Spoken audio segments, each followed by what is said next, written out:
Oscar Smit. Yes. How are you doing? Good? Good. Yes. Fine. Great to have you here. Thanks. Can you please take me from the beginning? Tell me your story. Yeah, it depends on what story you want to know. I want to know the story actually of your connection to the punk scene Yeah. that is happening in Amsterdam. Yeah, We have, just before we start, I'll just show these great books that we have here.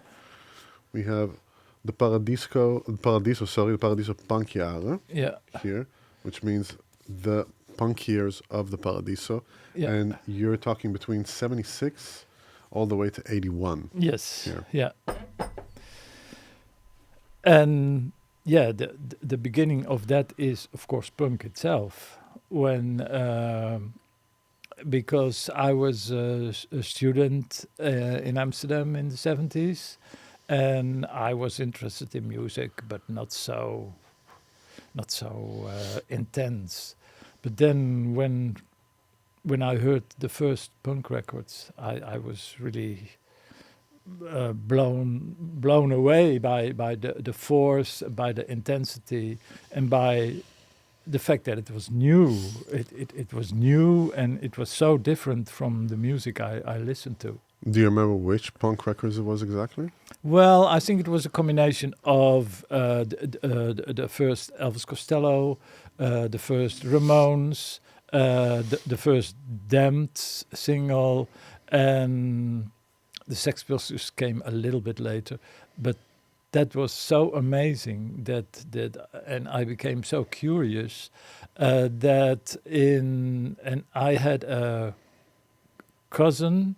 And we were both the same age, and we were interested in music both. And so in 77, in the summer of 77, we went to London for the first time to see what punk was, to see bands, to buy records, and to see bands. So and after that we went, we visited London several other times to do the same thing. And then I learned about the British music press, the New Musical Express mainly, and you could buy that in Amsterdam too. So and because punk was in its beginning, it was easy to follow it. Which years are we talking about exactly? We are really talking about it was, I mean, with Dr. Feelgood it wasn't punk, but that was the first band which amazed me. And then 77 came the other punk bands. And so it was in that time that I changed my musical taste. So we're talking about mid-70s in that sense. Yeah, 76, 77. 76, exactly what is standing in these books. Yeah. So I lived in Uilenstede, which is like a student flat. And from the beginning, when I went to these concerts, I took posters from the wall and I put them on my own wall, and with posters from the shops. I had a Sex Pistols long poster from the Sex Pistols, and all these sorts of things. I filled my walls slowly. And the Uilenstede rooms, they only have 3 walls because the other one is the balcony and the window. And so when my 3 walls were like complete, I put them all away and I painted my whole room white. So I was ready for the 80s then. Okay. And before that, it was brown, and I even had plants. And since that day, I painted everything white. I never had a plant in my house. So that was my change as well. Yeah. Yeah. So, and did you start finding yourself more and more visiting the Paradiso in that time? Yes. Like on a regular basis, basically. Yeah. And were you planning to become an integral part of it, or like how did you know that punk is going to take you by such storm? I didn't know that, but looking back, I started to get interested in music more and more, and that was first of all punk music. And then when I finished my studies, I studied social geography. I wanted to apply for jobs, but that was difficult, or the applying itself was not difficult. But there were so many other people for a job, so it was very hard for me to get a job. And in the meantime, I started to work for Boudisc, which was one of the biggest and the most important record stores in Amsterdam. And there I learned more about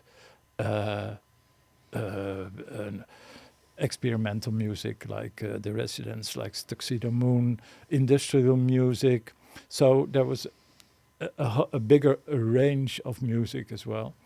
And when I worked there, two guys came up to me and they said, we want to start a new magazine because Oor is so boring. And they were part of the Ultra movement in Amsterdam. What do you mean by Ultra? Ultra was a movement from around 70, 78, 79, 80, from bands who played music on a punk way, but not like a regular band setting. So they hardly used a drummer. They had a drum machine, and or they used the first synthesizers, and they did it on a totally different way than other bands. And they also, most of them also started like punk, like the early punks from zero. So they couldn't play, and they started to learn it themselves. So that was the Ultra movement, and it was especially a movement in Holland, Amsterdam, Nijmegen, Groningen. And when I worked in Boudisc, two people came up, and they were part of the Ultra movement. They also played in bands, and they wanted to start their own magazine. And I had no experience on writing, but I said, okay, I will review some singles for you if you like that. And so in 81, the first issue of Vinyl magazine came out, and I did reviewed singles. But then later on, I got more involved with the magazine, and I became an editor, and I started writing about other things. I did interviews as well. Yeah. And so that was my start of my journalist career, and that is also because of the punk. And at the same time, I became a DJ. There was a club in Amsterdam called the Matzo, and during the 80s, I was there. I was a regular DJ there, and you were playing mainly punk music, or was it more versatile, diverse? The club opened in 81. No, sorry, in 1980, and so we played a bit of punk music, but we also played like new wave. We were called like a new wave club. So new wave for me was only possible because there was punk. A lot of the new wave bands from that time, Duran Duran, Depeche Mode, Simple Minds, U2 as well, they all had a sort of punk background. Some of them even played in punk bands. And that was the start of my DJ career. And so I was a DJ, I worked for Vinyl magazine, and I worked in the most the best record shop in Amsterdam. Yeah, so yeah, Boudisc, I was very happy then. How would you define what is punk for you? Well, punk, during the writing of my books, I discovered that I basically was like a music punk music lover.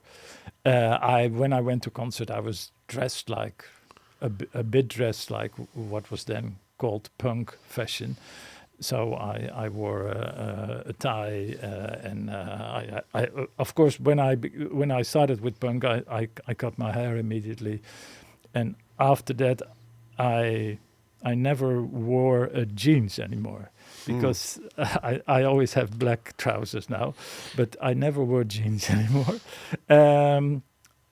But I came in contact with people who also they lived in squats. They were young and they had no money, and they were also protesting against.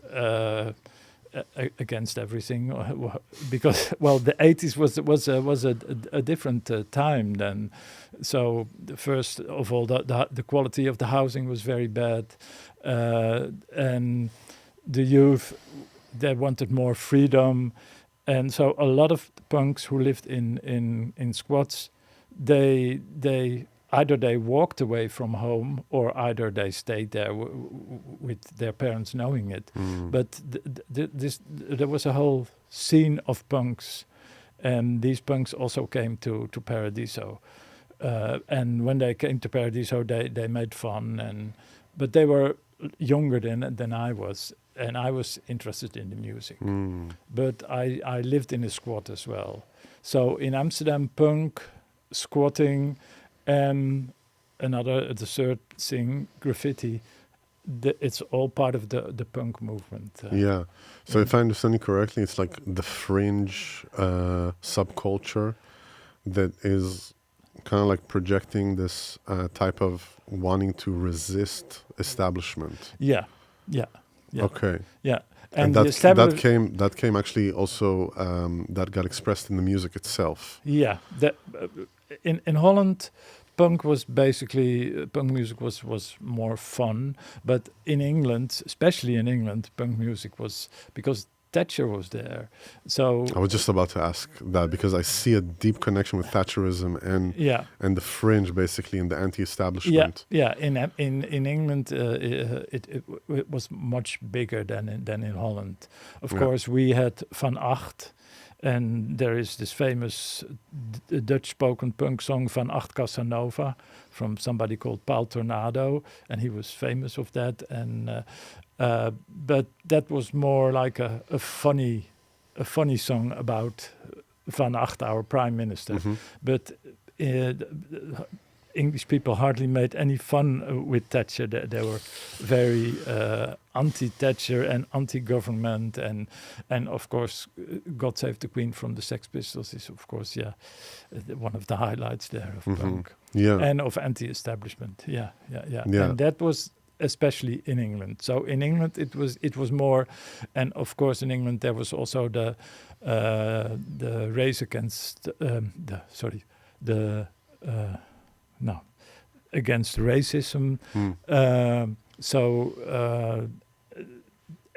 And there was hardly any racism here. There were skinheads in Holland too, but that was like a minority. It was not as big as in England. There it was very right-wingy. Yeah. And were you focused with Vinyl Magazine? Were you focused also on putting these type of societal issues also in the forefront when you were writing about it? No, basically it was about music and about the new directions in music. So ultra was vinyl came out of the ultra scene, and we all wanted to change the music press as well. We wanted to write about underground bands, about experimental music, and that was the beginning of Vinyl Magazine. Yeah. Do you see anything parallel to what is happening now in that sense?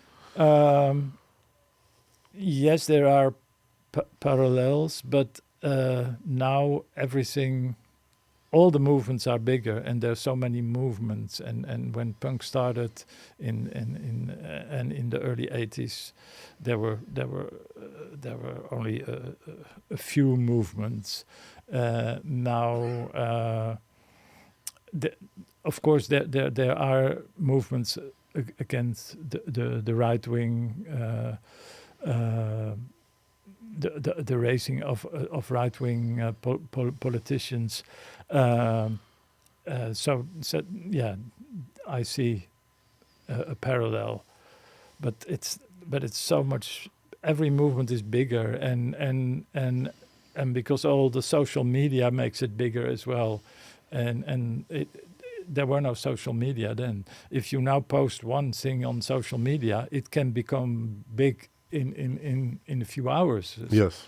And that wasn't happening in the 80s. Yeah. So information basically was traveling a little bit slow, not a Yes, little bit, but very slow, significantly slower. But then, because Amsterdam was small, and the squatting movement was quite organized, and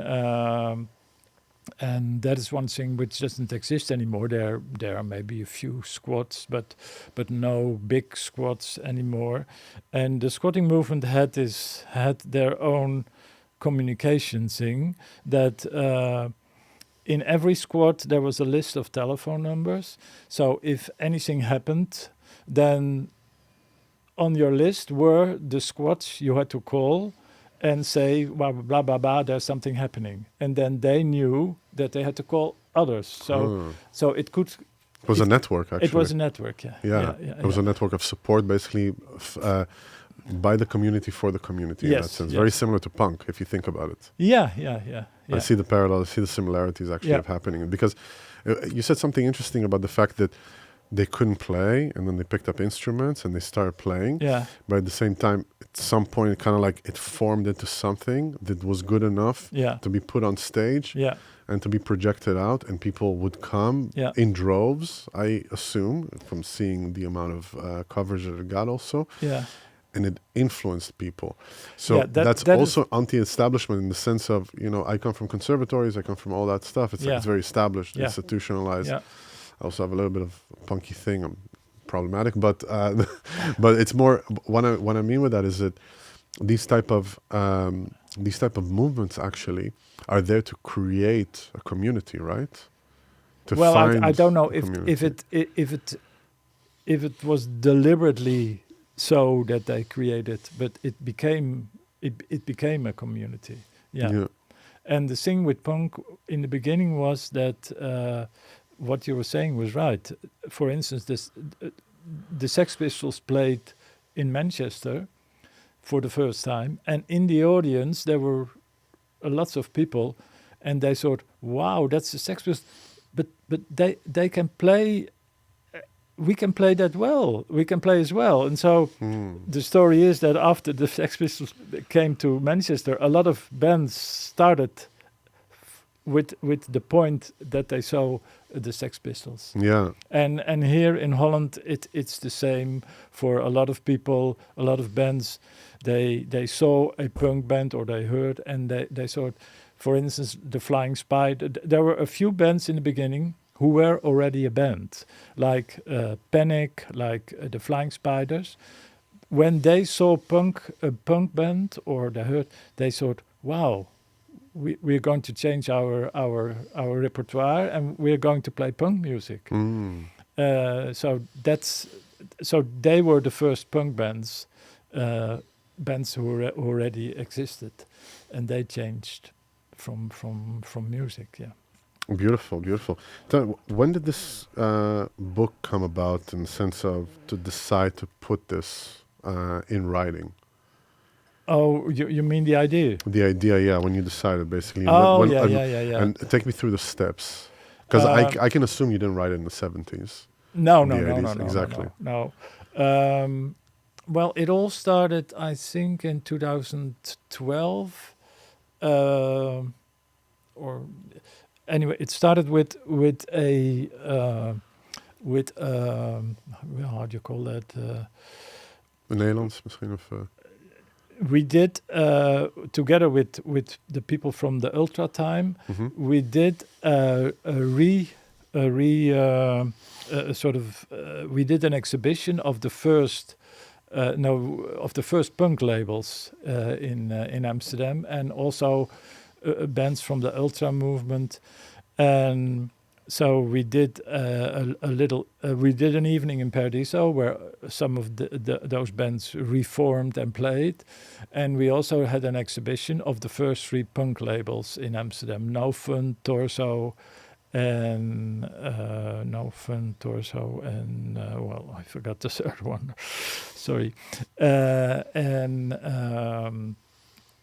And for this exhibition in the Melkweg, I said, well, we are doing an exhibition, but we have to make a catalog. And so together with Leonor Jonkers, I wrote the catalog, but I had to find somebody to be the uitgever. The publisher. The publisher, yeah, I had to find a publisher. And I remember from long ago, I knew somebody who was a publisher of things with Joost Zwarte, little booklets about with the drawings from Joost Zwarte and also drawings from other people. And but I didn't have any contact with him. But then suddenly on the famous Uitmarkt in Amsterdam, I met him, and I told him what I wanted to do, and he said, "Well, that sounds nice, and we are going to make a little arty book of it." And so he connected me with Joost Zwarte, and I knew already Max Kisman. Max Kisman is like he draws and he designs his own lettering, and nowadays you can find Max Kisman in the Volkskrant every Saturday in the bijlage. And he said, "Okay, I have an idea for your little booklet, and I make some drawings." And I asked Joost Zwarte to make drawings, and so we published this booklet, and it was printed on risoprint, which is like I don't know what's it's like an arty way of making a little booklet, and it looked good. It had limited edition, and so my publisher was very happy with it because he sold them out. Nice. And then he said, "Well, if you like, we can do something else. We can do a little booklet again." And I wanted to make the booklet with Leonor, but I wanted to do something with punk, but then writing the history of punk, people have done that. And so I thought, well, let's write about punk, but then together with Paradiso, sort of the history of punk in Paradiso. And that was the beginning. And my first book was also riso printed, and it came out in an edition of 400 or something like that. And when I started writing, I had all the things from my student room. I still had them, and which were not only the posters but also articles, and also articles from Dutch papers, articles from everywhere. So I had a little punk archive of the beginning of punk. Yeah, because I can imagine, thinking of these years, I was just about to ask about how did you collect all the information? Because it's not digitalized. It's not that you go to ChatGPT. Now it's digital. But I started with my own little archive. And that's why I wrote the first issue in a couple of weeks, because I didn't have a big archive. And it says here, radicaal vernieuwde versie. Yeah, this is the second edition, which it's twice, 3 times as bigger, and it has more illustrations in it. And because with risoprint, if you take there part 3 of my books, that is the old way. I see that it's different. It's also different paper, and that is more the arty way, and that's why how we started. But on this way, with risoprint, you cannot do photos, and you can only have 1 color or 2 colors. I'm showing it here. It's a very different type of paper also, and it's kind of falling apart in my hand. So I'm very careful. This is it's okay. This is like not an official one. It's my work thing, and that's how I started it. And it's interesting because when I look at this is very punky. And then look at it, it's more established. Yeah, but we had to choose because this is not. If you do it, you can only do it like with this amount of pages, like about 50 pages is the maximum. And so if you have more, then you have either more of these, booklets, so two parts. Either you do it like that. Or then with like the side binding here, Yeah, basically yeah. that grabs it. Yeah. So this is like the official way of printing it, and very and nice. and it's better for the photos. It's better for the colors, and yeah, this tint. It's really and it's nice. good for the information in it. You Yeah, can it's put. really really nice. So that's how I started. I did my first part in fact in a couple of weeks. I wrote it, and then I didn't know about there's a website in Holland called Delver, which has all the Dutch newspapers. And I didn't know about it. I also didn't know. Now I know. And so for the second book, Is it like a national archive basically of Yeah. the entire thing? it has all it has the Volkskrant, it has the Wow. Parool, it has the Trouw, it has NRC and regional papers, and it's so easy to use it. So Mm. for the following books, I use that as well. But I started with my own little archive, and yeah, and I liked doing it, and I tried to interview people, but with foreign bands, it's difficult. What is difficult? Well, Yeah. to contact them first of all, and when they are here, they either they don't have time, or either they say, well, wow, I have played Paradiso so many times, I can't remember it when it was the first time, because I want to ask them about their first time in Paradiso, 77, 78, or something like that. So that I mean, I had with one of the girls of the B-52s, she wanted to talk to me, and we had a really nice conversation, but she really couldn't remember anything. So we had a nice conversation, but not about Paradiso. And that is one of the only musicians who would spend some time with me. And also like the singer from the UK Subs, he had a few nice memories, and he also took the time for me. But last time when the Damned played here, I wrote to the manager, the tour manager, but I didn't get an answer. So there's not so much foreign bands, but a lot of Dutch bands. I interviewed them, and I asked them about their experience. But in that time, basically all the punk concerts in Amsterdam, they were reviewed in the papers. So that was a very good source of information. I find it really fascinating, the fact that we're talking about a fringe subculture that was anti-establishment, but the establishment was interested in it. Yeah. If it was actually getting coverage in newspapers and you could find that and it would get the attention, maybe it wouldn't get the attention of different art forms. Well, but you understand what I mean? It's like an interesting dichotomy that is happening there. Yeah.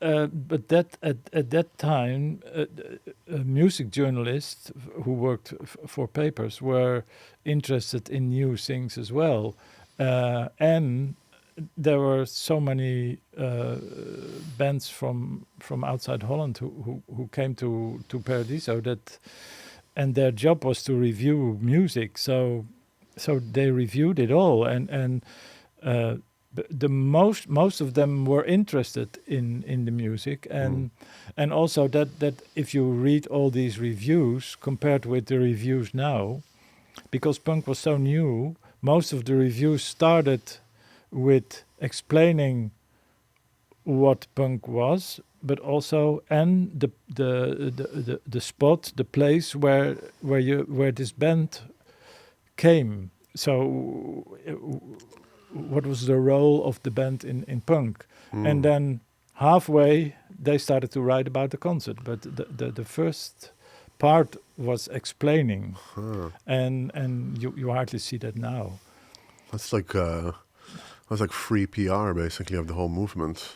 Oh yes, of course, yeah. If you But think it about was it. not intended, but it worked out, yeah. what I find interesting, the parallels I'm seeing actually is to electronic music in the sense of it's very accessible to people right now, and it creates big communities, Yeah. humongous communities. It attracts, whether it's Ultra Festival, for instance. Funny enough, it's under the same name. That it's a very nice coincidence, or whether it's a small house party. People are coming together, and they have the accessibility basically of creating this music on the spot. Yeah.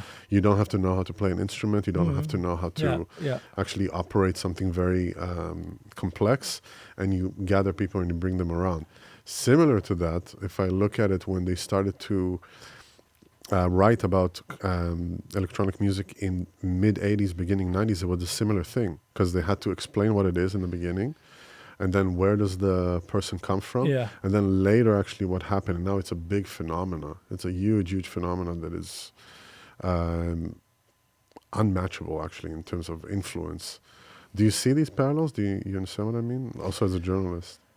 Yeah. Well, uh, electronic music also part of the electronic music scene comes from punk as well, like a band as like Cabaret Voltaire. Yeah. They started in the punk as well, and Depeche Mode. and Depeche Mode as well. Yeah. Well, I mean, they won't went call more. Depeche Mode electronic music, but yeah, I see a lot of parallels. Only that now electronic music has become a wide genre. And I prefer in the electronic genre. I prefer like the experimental things, like people who make either industrial music, either Aphex Twin like music, and I think it all has their roots in the electronic music from the beginning of the 80s. Bands like Cabaret Voltaire, yeah. Mm.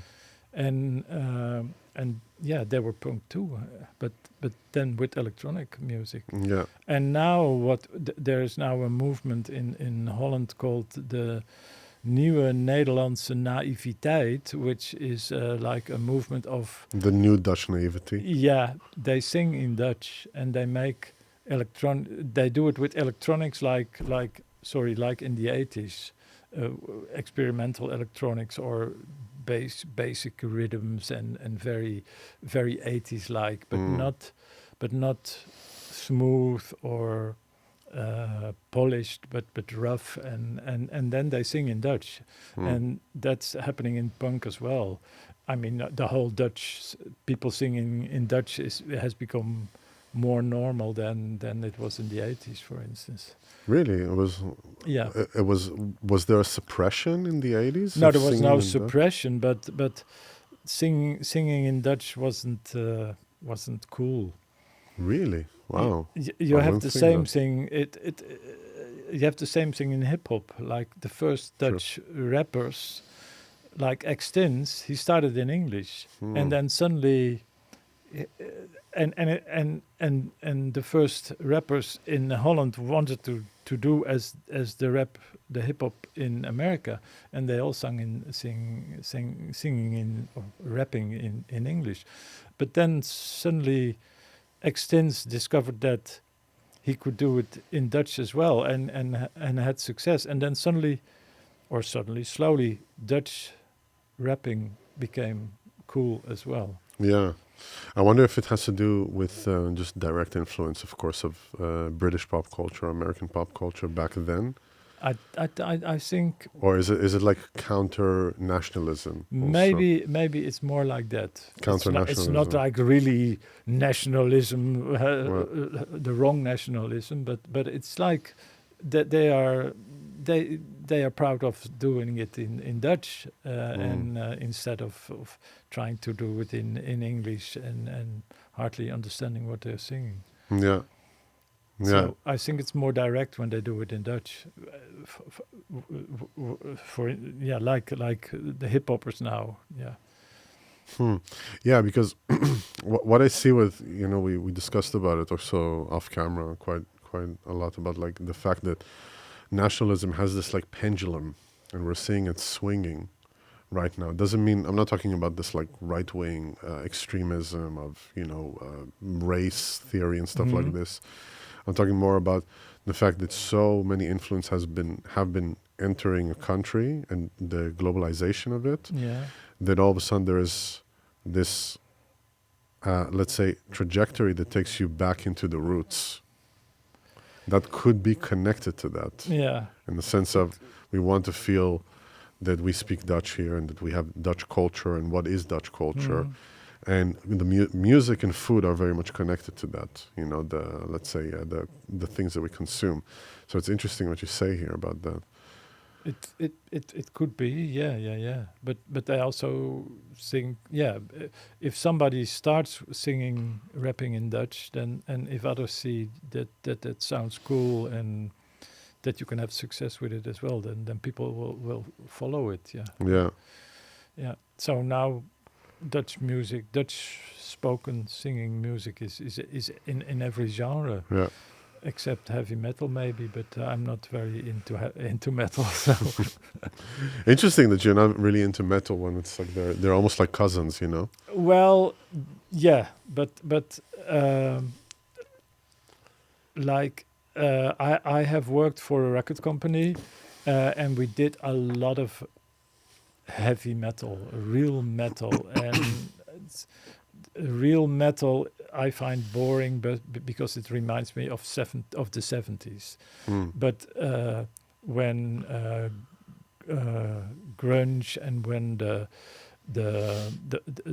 earache label started with their growling way of singing, and that let's say the more darker experimental sides of heavy metal I like, yeah, Mm. but not the normal metal bands. No, Mm.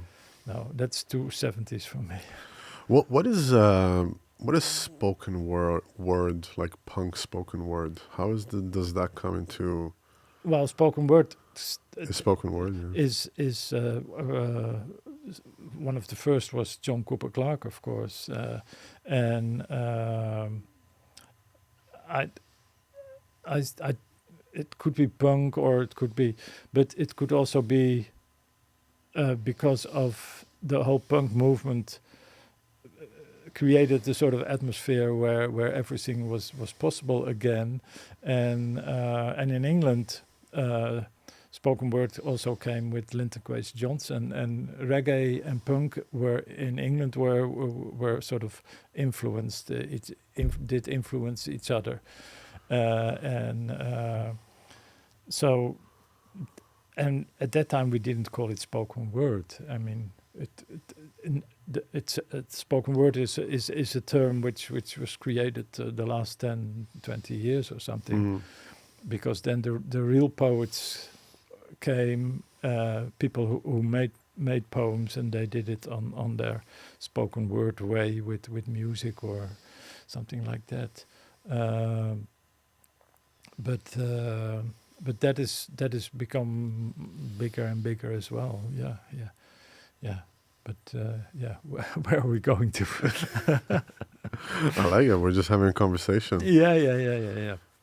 Exactly. No, I mean, I think it's interesting that young people are also interested in spoken words now. Yeah. exactly. Because I see it. I see a very close friend of mine. He starts writing poems now, and more people are coming together for these evenings of basically reading poetry. Yeah. It's something that I heard about. Like, I mean, I'm a kid of the 90s, and I heard about it in the 90s, but it seems like it goes into a revival period now, that people have more and more interest in that, of coming together. I don't know if it's a revival. I think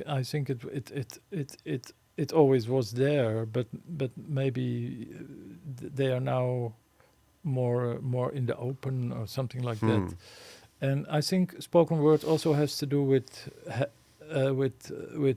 the old rapping way, because the rappers in America they improvised really, and spoken word is sort of improvising as well. Yeah. And some rapping you can call spoken word, of course. Yeah, and if you think also the Grammys also, I mean, they have a category of spoken word in that sense.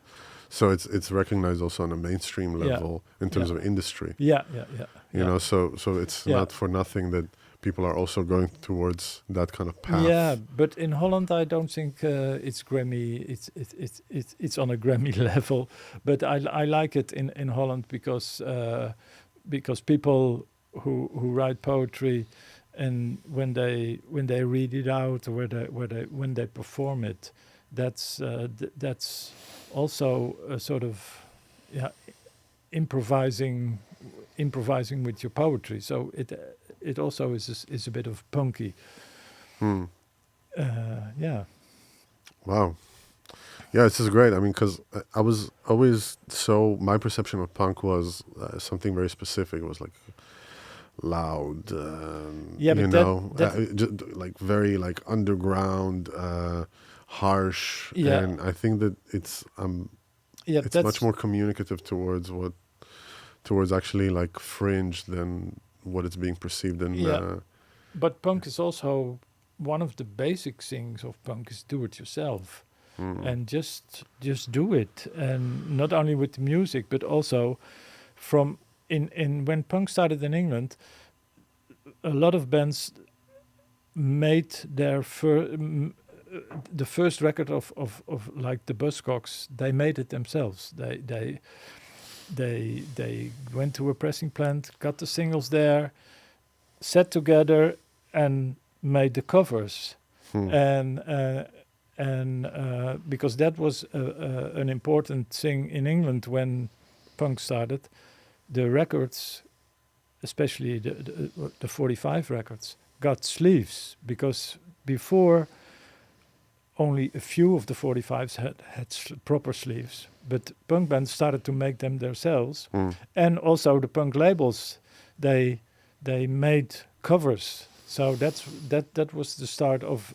In Holland, we all, most of the records had covers, but in England, the 45s all basically had general covers of EMI, of Decca or something like that. mm.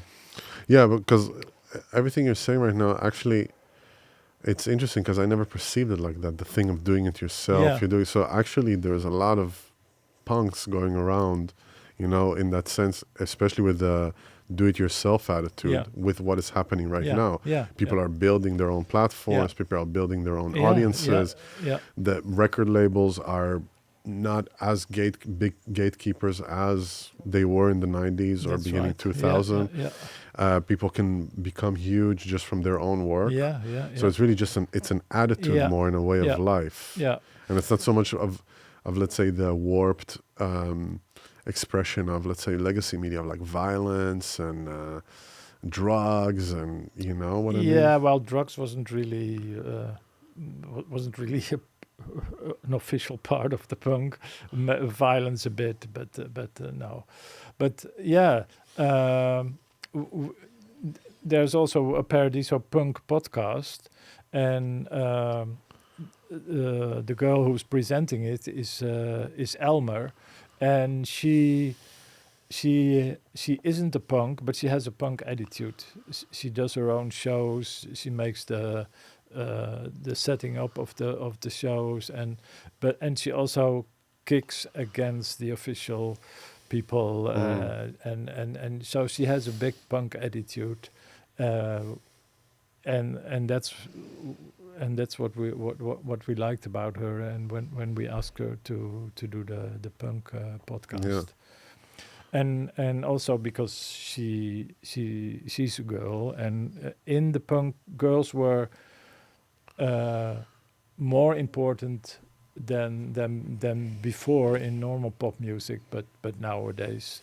In which way? What was the? Well, there were lots of punk bands with girls in it, because for everybody started at zero, and so girls were involved in it as well, and there are some girl bands like the Slits,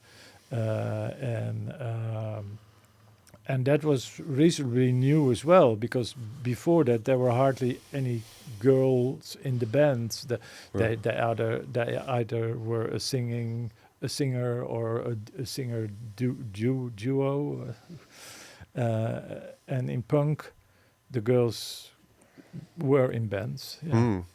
Are there any current artists that you recommend that you're listening to that you see that they have a similar attitude?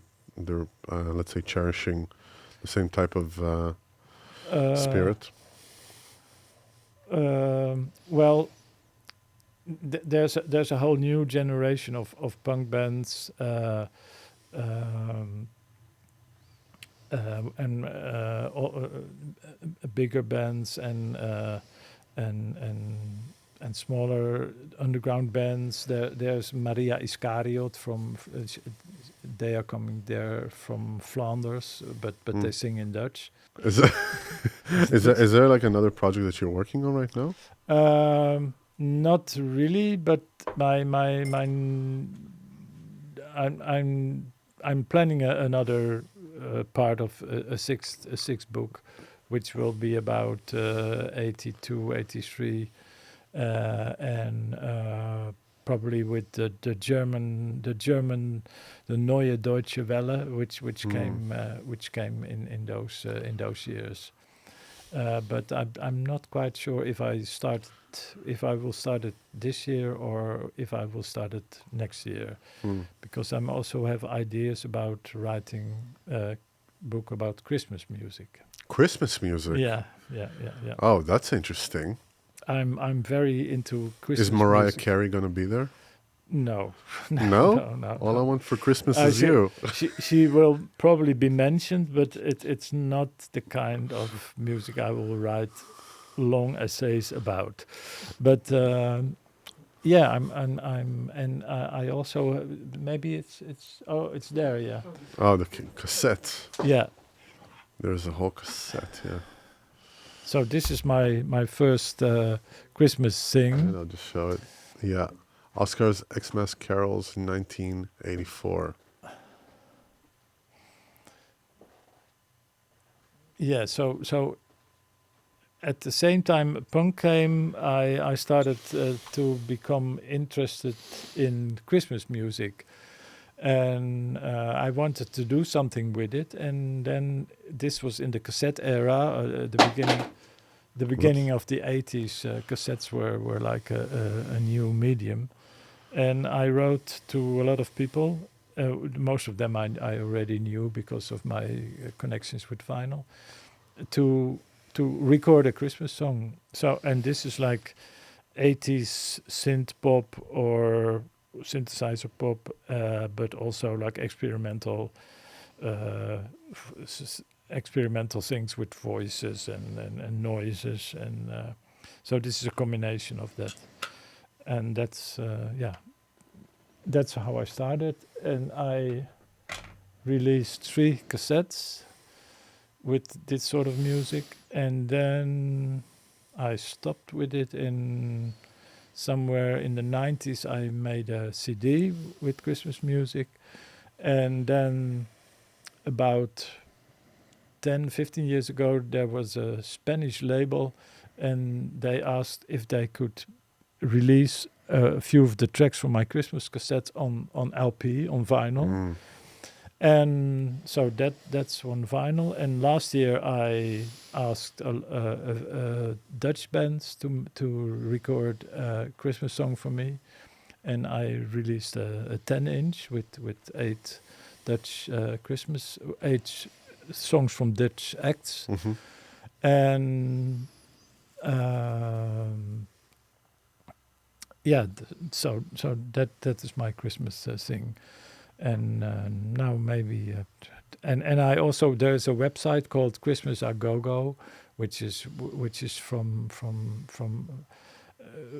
we do with 3 to 4 people. We fill that website with new Christmas songs, but not like the commercial ones, but like other sorts of music. What is the fascination with Christmas songs? What is the...